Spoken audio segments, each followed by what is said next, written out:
Je m'appelle Sylvain Caron, constamment aux aguets, à l'écoute, découvrir les voix qui ne peuvent être entendues ou qui sont réduites au silence par les grands médias, à la recherche de la source du problème.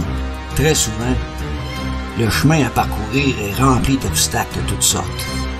Néanmoins, avec persévérance et acharnement,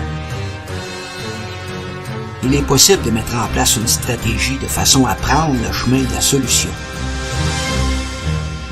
Parfois, c'est une côte à remonter. La victoire est au bout du chemin. Prends une chaise à mes côtés. Viens t'asseoir et profite du spectacle.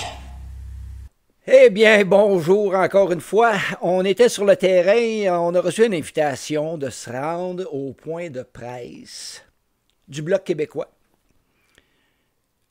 On était vraiment heureux de l'invitation, on est curieux de savoir ce qui se passe avec ça.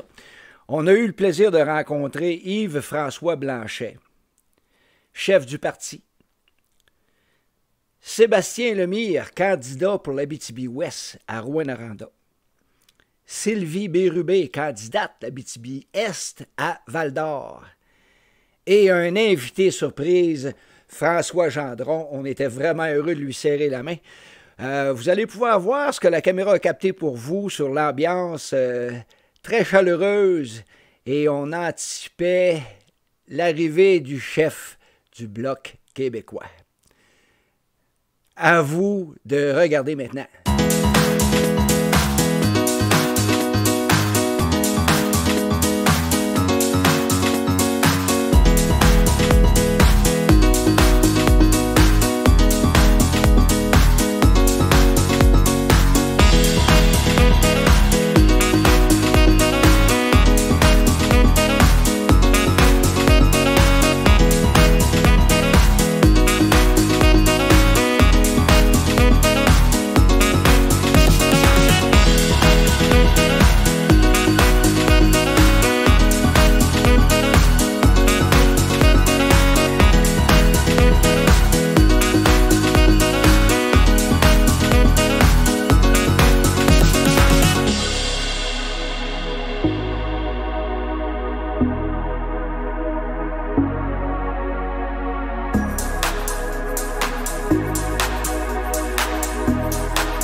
Comme vous avez pu voir, tout le monde était content de recevoir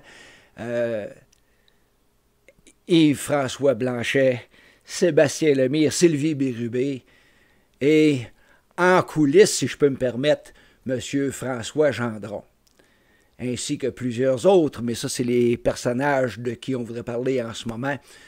Vous allez pouvoir constater, vous allez pouvoir voir, entendre de vos propres oreilles l'intégralité de la conférence de presse. Maintenant, si je peux me permettre, s'il y a des auditeurs francophones qui peuvent nous aider à la traduction anglaise, ça nous ferait plaisir de mettre en sous-titre sur ce documentaire, ce reportage, la version anglaise de cet événement, afin que nos auditeurs anglophones puissent également bénéficier de leur présence, puis de l'interaction entre ceux qui posent les questions, ceux qui donnent les réponses, ainsi de suite. Alors, merci beaucoup, et puis ne manquez pas notre prochaine parution, évidemment. À la prochaine. Bonjour. Alors, je m'installe là. Absolument. Sylvie, tu peux venir avec nous? Oui. Donc, Yves-François, ta mission est très simple. C'est de nous présenter c'est quoi les priorités du Bloc pour la prochaine campagne, parce que le monde qui sont ici, bien évidemment, c'est des amis, c'est beaucoup ma famille aussi qui sont là. Ils sont bien fébriles de savoir dans quoi je m'en vais. On sait que la campagne va être déclenchée entre la semaine prochaine, entre le 1er et le 15 septembre. Ça commence à sentir le fait. Et fait que de quoi qu'on va parler, nous autres, pendant la campagne électorale, les priorités du Bloc québécois, pour le Québec, évidemment, et pour la Abitibi-Témiscamingue, évidemment. Bon. À toi la parole. Rien que ça. Bonjour tout le monde. Bonjour les militants et la famille. Je m'excuse pour le retard. On a pris... en fait, on n'a même pas arrêté. Je suis content d'entendre. Zéro arrêté. Tu ne veux pas savoir où je vais m'en aller tout de suite après le point de presse. On n'a pas arrêté. Non, on arrive de Shawinigan et il y a des travaux assez significatifs sur le chemin qui nous ont sérieusement rallongé l'affaire. Alors, je m'en excuse, mais c'est toujours un plaisir de venir ici. Puis quand je reviens dans une place où je suis venu il n'y a pas longtemps, c'est aussi le trou entre les deux fois, il se ratatine, il s'éclapoutit. Là, ce que je me semble que j'étais ici il n'y a pas longtemps. Puis c'est le fun, ça veut dire qu'on est venu une couple de fois. Et c'est toujours un grand plaisir. Les priorités régionales de la campagne, je vous avouerai, d'une part, qu'elle regroupe pas mal de priorités nationales compte tenu de ce qu'est l'économie de la région ici, à quelques caractéristiques près. Et aujourd'hui, ma tête sur les enjeux Abitibi-Témiscamingue était assez proche d'enjeux miniers et environnementaux. Vous ne serez pas surpris pourquoi. Hier soir, j'étais dans un spectacle de Richard Desjardins avec l'Orchestre symphonique de Trois-Rivières. Donc, si j'avais eu envie d'oublier les enjeux environnementaux de l'Abitibi-Témiscamingue puis de Rouen, Richard s'est arrangé avec ça. Avec quelques petits détours vers les enjeux forestiers. Alors voilà, donc il m'a préparé. L'Abitibi-Témiscamingue est venu en Mauricie hier pour être sûr que j'allais arriver dans la bonne disposition d'esprit. Il y a des éléments de plateforme régionale sur lesquels, puis on va se donner le temps de faire ça dans les prochaines heures, parce que malheureusement, c'est possible de des jours. Je veux les valider avec nos candidats ici et les organisations locales. Mais évidemment, on tombe rapidement, bon, et le voisinage le suggère, on tombe rapidement sur des enjeux à caractère agricole. S'il y a une chose que j'avais en tête en m'en venant, c'était une phrase fort simple. Hein? Pas de compensation pour les agriculteurs et les entrepreneurs agricoles sous gestion de pas de budget. Si, assurément, et même s'il devait détenir la balance du pouvoir, le Bloc québécois ne votera aucun budget au Parlement fédéral qui ne prévoira pas précisément le versement immédiat de l'entièreté des compensations aux producteurs sous gestion de l'offre. Ça se rend dans une phrase, c'est clair. Il n'y en aura pas de vote du Bloc en faveur d'un budget qui ne garantira pas ça. Ça a assez duré. Redisons-nous, ça a été quoi le processus à ce sujet-là? Ça a été les libéraux qui signent un traité de libre-échange avec la ministre Freeland qui admet, avec une candeur désarmante, qu'elle propose de mettre la gestion de l'offre sur la table de négociation avec pour effet de protéger l'industrie automobile de l'Ontario. Et le gouvernement dit, oui, mais nous allons vous compenser. Il y a une faiblesse dans le principe même de la compensation. Si moi je me casse une jambe au genou, je vais avoir une indemnité qui va durer toute ma vie parce que ma jambe ne repoussera pas. Les agriculteurs sous gestion de l'offre ont dit on va vous donner une indemnité, mais c'est un montant fixe et arrêté dans le temps. Mais le près de 10% de parts de marché protégées qu'ils perdent, ils ne les retrouveront jamais. Le gouvernement ne leur redonnera pas ces parts de marché-là. Et là, le gouvernement dit dans le budget fédéral du tout début de l'année, il dit voici 3,9 milliards. Mais c'est caractéristique parce que ce n'était que des mots. Nous, on était encore dans le huis clos, puis moi j'étais là, trouvez-moi ces 3,9 milliards-là dans les tableaux du budget. Ils n'y étaient pas. Après ça, le 19, ils nous disent d'ailleurs, attendez les crédits, le 19 mars, à l'étude des crédits, on analyse les chiffres des crédits, oh, ils ne sont pas là. Là, ils disent non, on s'en vient, on va vous le donner. C'est parce que quand ce n'est pas d'un crédit, le gouvernement n'a pas l'argent, c'est 3,9 milliards. C'est pas le screening du premier ministre ou de ses amis juges, là. C'est 3,9 milliards de dollars. Et on a vérifié auprès du directeur du budget. Le directeur du budget, c'est une institution neutre qui analyse les chiffres de tout le monde. Puis il dit, le gouvernement ne peut pas sortir des 3,9 milliards sans soit que la gouverneure générale invoque des mesures d'urgence, on n'est pas en guerre, là, ou qui rappelle le Parlement. Donc, dans l'approche du gouvernement, il n'y a pas de versement des compensations aux agriculteurs sous gestion de l'offre avant l'élection. Alors, une annonce qui ne se réalise pas, je prends à témoin François qui a vu passer plus que de politique que moi et mes 3 clones. Une annonce qui est faite avant une élection pour un déboursé qui se fait après une élection, c'est pas une annonce, c'est une promesse. Dans ce cas-ci, c'est pire qu'une promesse, c'est une prise d'otage. C'est dire aux agriculteurs sous gestion de l'offre du Québec, vous voulez votre argent, vous êtes obligés de voter pour moi. De la même manière qu'il dit aux médias du Québec, vous voulez les mesures très faibles, mais les mesures qu'on a proposées pour les médias, vous êtes obligés de voter pour moi. Sans ça, vous ne les aurez pas. Ça, c'est une prise d'otage de la démocratie avec l'argent de l'État. Donc, l'autre élément relatif à ça, non seulement je demande, mais je mets au défi le premier ministre de rappeler le Parlement maintenant. S'il est sérieux dans sa volonté de verser la première tranche de 1,75 milliard de dollars, puis au niveau de la structure, de comment c'est monté, ça peut aller. S'il est sérieux, il rappelle le Parlement maintenant, et les élus du Bloc québécois vont aller au Parlement, et on votera ça. Sinon, c'est de la bouillie pour les chats électorale. Et ça, c'est très embêtant pour les gens dont le quotidien et le revenu est tributaire de ça. Il y avait aujourd'hui, à Saguenay, une rencontre de transformateurs. Des gens qui disent, nous, on est des transformateurs de produits laitiers. Et on va dans les mêmes marchés d'alimentation, on occupe les mêmes espaces de marché. Nous aussi, on est affectés par ce compromis gros-là que le gouvernement a fait dans le nouveau traité de libre-échange avec les Américains. Nous aussi, nos entreprises sont en péril. Nous aussi, la totalité de notre marge de profit vient de disparaître. Donc, nous aussi, on a besoin de compensation. Là, ça devient compliqué. Et ça devient d'autant plus compliqué qu'on constate que parce que le marché ontarien et du Grand Toronto est beaucoup plus important que le marché québécois, la transformation de produits laitiers, incluant le lait québécois, se fait de plus en plus en Ontario. Problème supplémentaire. Alors, il y a de grands enjeux qui doivent être abordés en matière de gestion de l'offre, en matière de modèle agricole québécois. Je nous rappelle que sans baisser la production, on est passé dans les années 80 de 20 000 fermes laitières au Québec à environ 5 000 aujourd'hui. Donc la concentration se fait au détriment du modèle agricole québécois dans lequel on a pourtant voulu s'investir et qu'on a voulu protéger. Donc ça sera un des premiers enjeux. L'autre enjeu, je sais qu'ici il va être important, et après il est venu ici, c'était la première fois que je rencontrais la mairesse ici, mais j'ai rencontré beaucoup de maires ensuite. Les enjeux des aéroports au Québec, excusez-moi l'expression, mais c'est un bordel. Chaque aéroport régional a un enjeu spécifique. Chaque aéroport régional doit demander au gouvernement fédéral la permission pour ouvrir la fenêtre le matin. Là.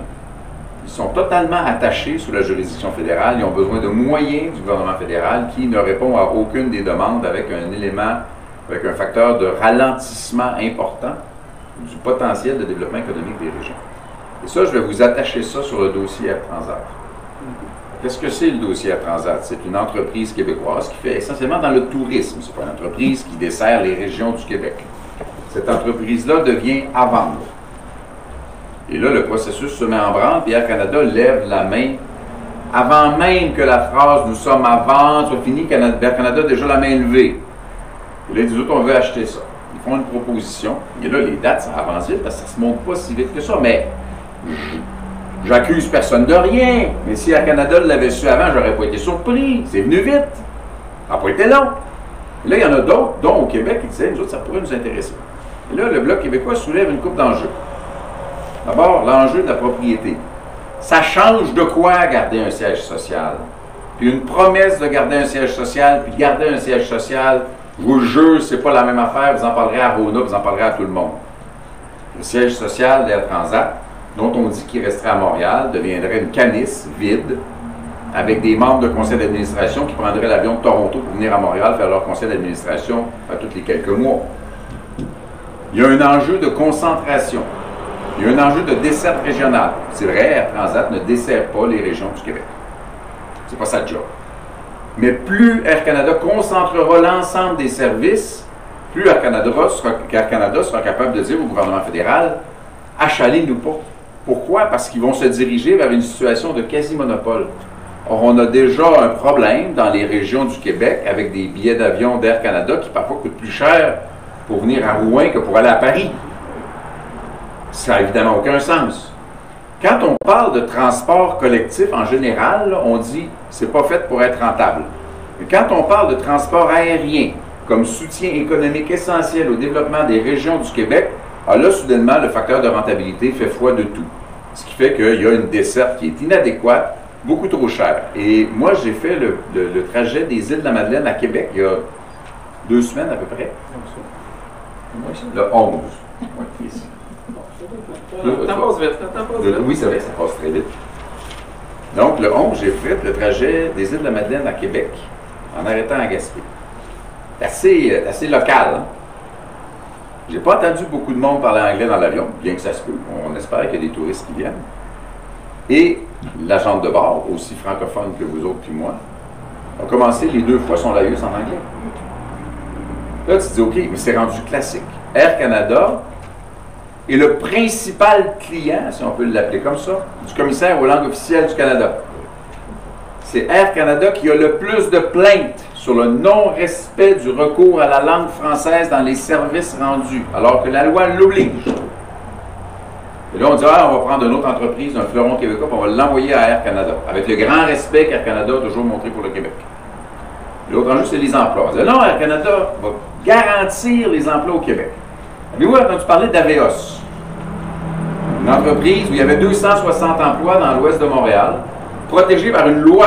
La loi fédérale assurait qu'Air Canada devait faire l'entretien d'un certain volume d'avions à Montréal. Mais le gouvernement fédéral a observé un non-respect évident de cette loi-là lorsqu'Air Canada a transféré l'entretien de ses appareils au Manitoba.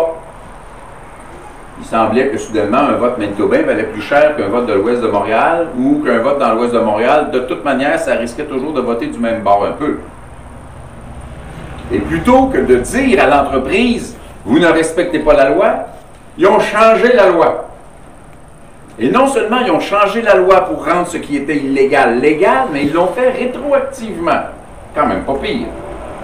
Et là, le même gouvernement veut nous dire de vendre Air Transat au même Air Canada.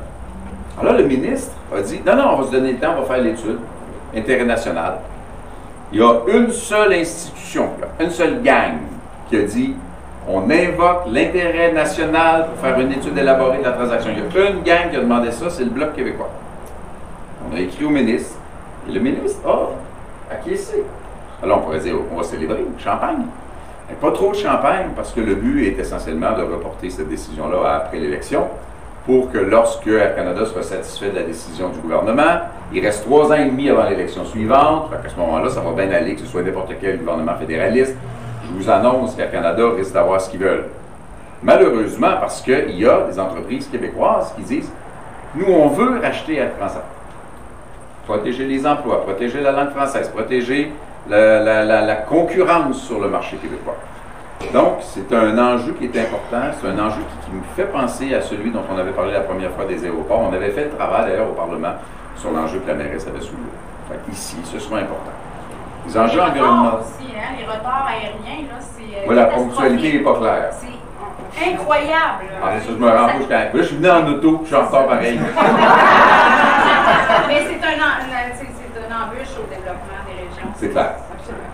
Et ça, c'est ce que je disais, c'est le soutien au transport aérien comme essentiel au développement économique d'une région devrait être traité de la même manière que lorsqu'on est sur l'île de Montréal, on dit « Ah, soutien à l'économie, c'est le transport collectif. » Bien, je pense qu'il y a une logique. On ne peut pas dire « On va arrêter de faire des routes au Québec. » Dieu sait qu'on en fait. En tout cas, qu'on essaie d'en réparer. En tout cas, qu'il y a des cônes. Parce que c'est pas rentable. Si on faisait juste ça, on fermerait les hôpitaux. La rentabilité ne fait pas foi de tout, en matière de transport, comme en matière de santé, comme en matière d'éducation. Un autre enjeu sera l'enjeu environnemental. On en parle à chaque fois, on en parle beaucoup. Et ma posture n'est pas de dire on arrête tout le développement parce qu'il y a des enjeux environnementaux. C'est pas non plus de dire de faire comme si ça n'existait pas. Et on avait rencontré des groupes la dernière fois qui avaient une ouverture d'esprit et une lecture extraordinaire de l'enjeu. Je sais que ça continue, puis ça doit se perpétuer, et nous, on doit être la poignée au gouvernement fédéral pour que ces conversations-là aient lieu, pour qu'on puisse maintenir le rythme impressionnant de développement de l'Abitibi-Témiscamingue en tenant compte des enjeux environnementaux. Et ça, là-dessus, moi, j'arrive avec ce que je répète partout, parce que c'est le cœur de la campagne qu'on va faire. Ce ne sera pas juste une campagne de dénonciation. Bien sûr, une campagne électorale requiert parfois quelques coups d'épaule bien sentis. C'est pas mon genre, je suis un doux. Mais bon, quand il le faut, on peut compléter une mise en échec ou deux. Mais le cœur de notre campagne se veut une campagne positive. Pas de voix ensoleillées et de licornes et de prières à main. Là. De campagne positive dans le sens où on a quelque chose à proposer. Ici était le plus bel exemple. Un centre de recherche, un centre collégial de transfert technologique spécialisé dans les résidus miniers. C'est le genre de choses qu'on veut, parce que des centres, des CCTP, il y en a partout au Québec. Il y en a 53, je pense même. Il y en avait 46 il y a 3 ou 4 ans. Il y a eu une certaine augmentation. La recherche, l'innovation, le développement de technologies environnementales qui se transposent auprès des entreprises et des PME en particulier du Québec, qui développent ces technologies-là et qui sont capables d'aller sur les marchés d'exportation de façon beaucoup plus durable, créer de la richesse pour les régions du Québec, à partir de nos grandes forces qui sont, oui, nos ressources naturelles, mais oui, notre expertise, notre ingénierie, nos centres de recherche, notre énergie propre. Avoir un modèle économique qui soit le nôtre, et qui soit collé sur ce qu'on est. Et dans un modèle économique collé sur ce que nous sommes, il n'y a pas d'oléoduc. Il n'y a pas d'hydrocarbures. C'est quelque chose dont on sort.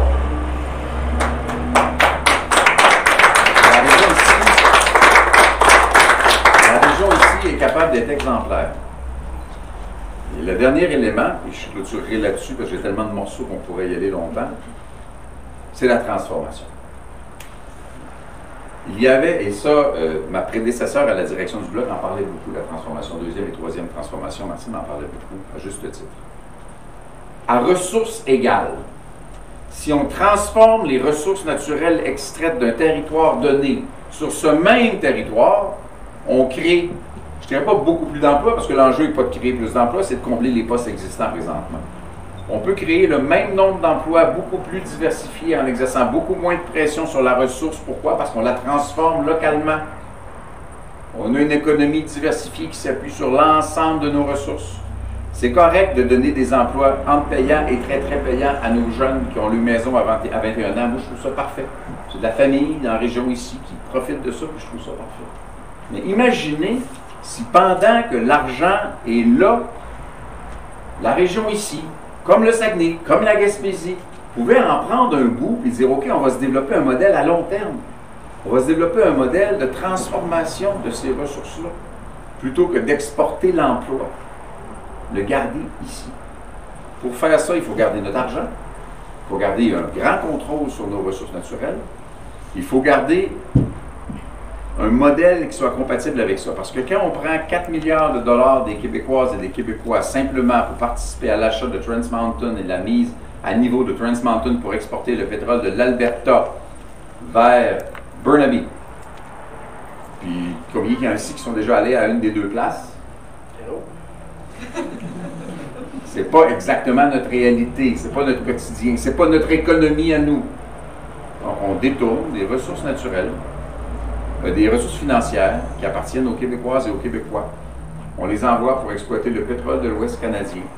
Et ces 4 milliards-là ne servent pas au développement d'un modèle économique en Abitibi-Témiscamingue, ne servent pas au développement d'un modèle économique pour la Gaspésie-Bas-Saint-Laurent ou le Saguenay-Lac-Saint-Jean ou le nord du Québec. Et c'est épouvantable que notre argent serve à quelque chose qui non seulement ne nous sert pas, mais nous nuit. Moi, je trouve ça déplorable et nous, comme parti politique, on a la volonté de proposer quelque chose d'autre. Et un modèle de Québec indépendant, sensible et exemplaire au niveau environnemental, c'est pas mal la réponse à ceux qui disent que les jeunes ne s'intéressent pas à la politique et ne s'intéressent pas à l'indépendance du Québec. Alors c'est un bref portrait, puis on va développer ça parce qu'on va se donner du temps pour le développer en masse, mais jusqu'à quel point c'est typique. En fait, ça a été en bonne partie imaginé ici, parce que c'est une des premières places où je suis venu pendant que les idées prenaient forme. Et mes deux séjours ici à date ont fortement contribué à créer ou à attacher ensemble les morceaux de ficelle qui vont apparaître plus formellement dans la plateforme électorale bientôt. L'élection devrait. Moi, je pense que si M. Trudeau a lancé sa campagne de publicité, puis son slogan, puis tout, si tôt, c'est parce qu'il veut que la pré-campagne dure longtemps. Et pourquoi est-ce qu'il veut que la pré-campagne dure longtemps? Il veut que la pré-campagne dure longtemps parce que les partis qui lui grugent des votes, c'est pas les conservateurs, ils sont trop loin dans le spectre idéologique. Mais le Bloc québécois, le NPD et les Verts grugent des votes aux libéraux, mais sont pauvres par rapport aux libéraux. Parce que moi, il n'y a pas des centaines de juges qui ont fait des chèques au Bloc québécois. C'est pas arrivé. Ils n'auraient peut-être pas pris non plus. Alors, les conservateurs et les libéraux sont riches par rapport aux autres partis. Nous, on est arrivé dans un parti qui avait 0 dans le coffre en décembre 2018. On va faire une campagne totalement compétitive et beaucoup plus intéressante. Mais stratégiquement, le plus tard la campagne officielle commence, le plus tard le remboursement des dépenses engagées par les partis politiques s'applique. Autrement dit, s'il commence juste le 15, les dépenses qu'on engage avant le 15 ne sont pas l'objet du remboursement après l'élection. Alors l'intérêt de M. Trudeau, c'est que les partis plus progressistes qui peuvent lui gruger des votes ne puissent dépenser de l'argent que le plus tard possible. Donc il va démarrer la campagne le plus tard possible. Et pour ce qui est des conservateurs, ce serait un bien mauvais jeu de mots que de dire que leur arrivée au Québec a avorté. Alors, voilà, si vous avez des questions. Oui, M. Blanchette, c'est intéressant, mais les enjeux nationaux, on les voit beaucoup. Ce qui nous intéresse ici, on a des enjeux spécifiques à la région qui sont récurrents et qui continuent sur le... C'est très long, puis on n'a pas de solution. On parle ici, par exemple, vous en avez dit un mot, la crise de la main-d'œuvre.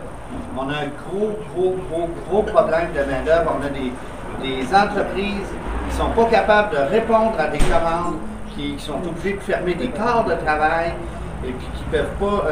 Puis ça, c'est lié aussi avec un problème d'immigration qui est beaucoup. L'immigration, le processus d'immigration est beaucoup trop lourd et très lourd pour les entreprises. Là, c'est freiné au plan provincial, puis on demeure avec les mêmes problématiques au plan fédéral. Qu'est-ce que le Bloc québécois ferait pour aider les entreprises de l'Abitibi-Témiscamingue à être capables de régler leurs problèmes de recrutement de la main-d'œuvre? Je vais dire en partant que ce n'est pas qu'un enjeu régional, c'est un enjeu à travers tout le Québec. Tout le Québec a un enjeu de recrutement de main-d'œuvre. Si je peux me permettre une comparaison, si votre voiture est brisée et vous êtes obligé d'aller dans 2 garages en même temps, ça peut être plus long. Quand il va finir de s'ostiner, vous allez peut-être avoir un service. Bien, les entreprises québécoises qui ont besoin de main-d'œuvre sont obligées de composer avec 2 gouvernements. 2 gouvernements qui, en matière d'intégration des immigrants, n'ont pas du tout la même vision. Le gouvernement fédéral qui dit « Vous n'avez aucun ajustement à faire sur les comportements culturels de votre endroit d'origine et votre intégration au Canada, parce que pour eux, le voient comme étant le Canada, c'est le multiculturalisme canadien. Le Québec, et ça, il y a des votes unanimes à l'Assemblée nationale, là, donc c'est pas que le Bloc québécois, c'est l'Assemblée nationale du Québec, qui est le seul Parlement national des Québécois. D'ailleurs, nous sommes plutôt interculturalistes. Alors là, écoute, il y a beaucoup de gens qui viennent de tomber endormis sur le coin de la table.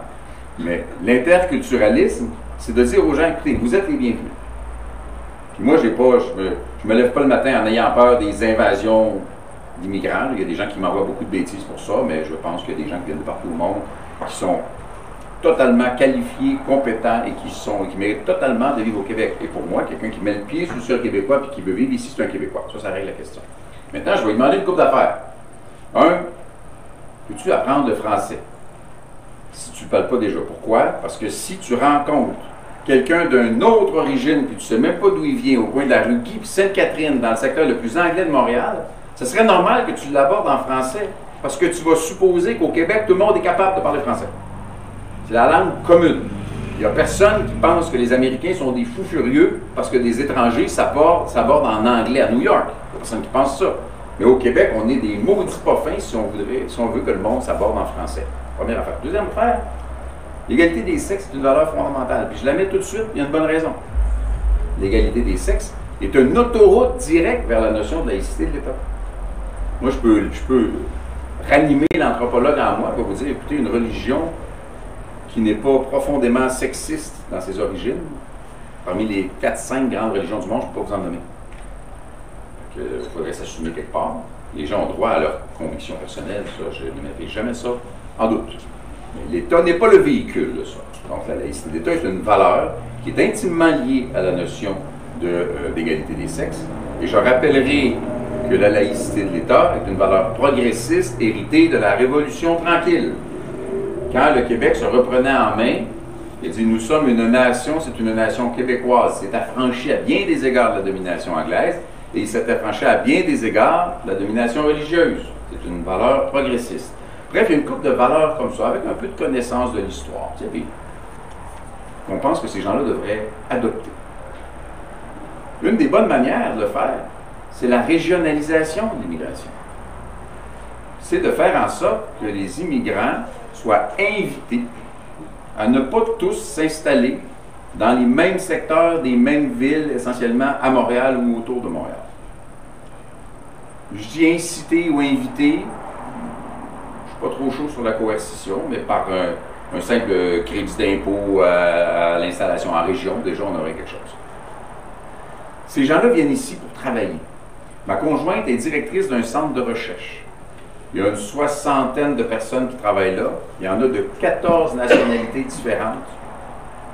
Puis tout se passe en français. Il y en avait là-dedans qui ne parlaient pas en tout français en arrivant. Tout se passe en français pour une raison fort simple. À Shawinigan, puis je soupçonne que c'est vrai à Barrault aussi, là. Tu ne peux pas t'acheter une pinte de lait si tu ne parles pas français. Alors la solution, elle est fort simple. C'est la régionalisation de l'immigration. Et, ultimement, se débarrasser d'un gouvernement. On est là, nous autres, on est totalement pour ça, là, qu'il en reste un, comme la plupart des nations du monde, puis il y en a un paquet qui y travaille. Un seul gouvernement, un seul pays, un seul État qui fait affaire avec ses voisins par le biais d'ententes et de traités. Et ça éviterait que le gouvernement ait son ensemble de papiers sur une table, que le gouvernement du Canada et le gouvernement du Québec ait un ensemble d'autres papiers sur l'autre table, que les papiers se contredisent souvent, et que les entreprises doivent dépenser des sommes importantes pour avoir des travailleurs qui vont venir, en particulier dans le cas des travailleurs saisonniers. Puis après ça, c'est très complexe à gérer, c'est très coûteux. La saison finit, la personne est arrivée en retard, elle ne peut pas nécessairement aller dans l'autre entreprise à côté. Si ça va dans l'autre entreprise à côté, bien l'autre entreprise n'a pas payé pour faire venir cette personne-là. Il y a une inéquité pour le premier. Il y a toute une paperasse qui est totalement incohérente. Moi, je dirais, en attendant la souveraineté du Québec qui nous amènera tous ces pouvoirs-là, est-ce qu'on peut établir une chose? On peut comprendre, pour l'instant, que les enjeux de sécurité passent par des institutions internationales. Il y a juste les pays qui font des relations internationales. Les provinces ne font pas de relations internationales. On va laisser les enjeux de sécurité au gouvernement fédéral. Teste les dossiers du monde. Là. Le reste, on va ça à Québec. Il n'y aura à ce moment-là qu'un seul gouvernement qui, de façon beaucoup plus efficace, cohérente et branchée sur l'économie de ses propres régions, qui mettra en place les règles nécessaires et au plan humanitaire et au plan économique pour l'accueil et l'intégration des immigrants. Et ça, pour les entreprises, c'est couper des mois et des milliers de dollars de dépenses. Et c'est ce que nous, on va promouvoir, puis c'est ce pourquoi nous, on va voter quand on va être au Parlement. Imaginez un gouvernement minoritaire avec la balance du pouvoir au bloc. Il va y en avoir des changements à l'immigration. Sans ça, ils vont avoir bien de la misère à avancer. C'est nous autres qui tiennent le bâton qu'on peut mettre à travers la roue. On dit, ben, voici ce que le Québec veut, voici ce que le Québec exige, voici ce avec quoi on va rentrer chez nous, nous autres. Sans ça, tu vas perdre ton vote.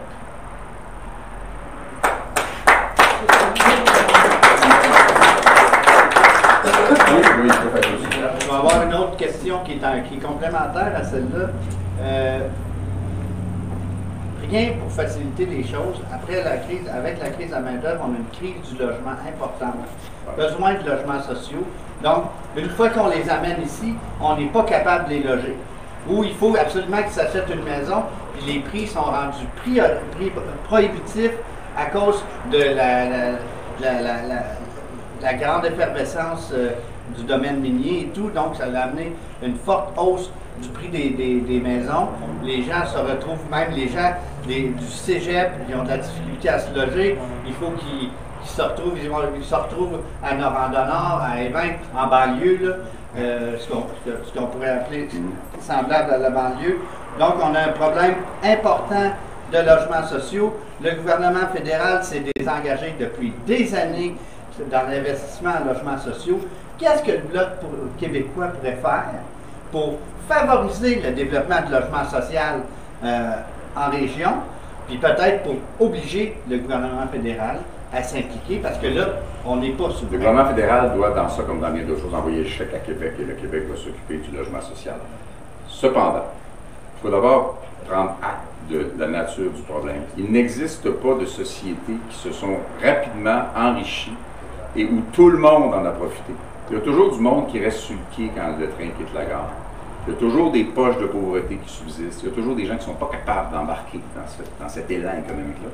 Et dans une surchauffe économique, il y a une crise du logement qui vient pratiquement toujours. Et c'est les pouvoirs publics qui doivent s'assurer que tout le monde, incluant ceux qui n'ont pas la paye nécessaire, sont capables d'avoir un logement décent. Ici, il y a des organisations qu'on avait rencontrées qui travaillent là-dessus, j'en ai rencontré dans d'autres régions. C'est envoie l'argent à Québec, puis à ce moment-là, les régions sont capables de faire une pression sur le gouvernement qui est supposé gérer ce dossier-là. Le gouvernement fédéral a pris des engagements, c'est toujours sur du long terme, c'est toujours plus tard. Ça aurait pu être une de vos questions, puis je vais être ma dernière phrase pour me faire chicaner, mais c'est comme dans l'Internet haute vitesse partout.